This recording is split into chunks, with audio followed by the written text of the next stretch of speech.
99 minutos na nakalabay sa alas 4 sa hapon. Detalye na sa mga balitang lokal. Naghimo dayon ang mga opisyal sa lokal nga gobyerno sa Jensan ug mga lakang aron maibanan ang epekto sa bag-uhay lang nga pagsaka sa presyo sa mga produktong petrolyo tungod sa tensyon sa Middle East. Nanawagan si City Councilor Dominador Lagari III sa mga driver ug pasahero sa tricycle nga masabtan ang mga lihok nga himuon tungod kay kini usa ka pagbalanse sa ekonomiya sa syudad. Gidugang niya nga adunay gamay nga pagtaas sa plete o 25% kini sayantipikong gitun-an og sayantipikong gi-compute base sa ratio o proportion sa pagtaas sa gasolina o sa pagtaas sa pletehan. Gipasabot ni Kagawad Lagari nga ilang gisugyot ng sweldo sa mga trabahante kinahanglan usab nga mutaas aron makaya nila ang pagtaas sa presyo sa mga palaliton sa umaabot nga mga adlaw. Busa na nawagan ng nasampit nga opisyal sa tanan nga masabtan ang pag-adjust nga himuon. Kaya naman nanawagan ito na maintindihan ng lahat ang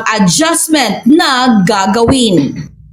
Ako po'y nananawagan sa ating mga tricycle driver, hindi lang sa tricycle driver, kundi sa mga pasahero.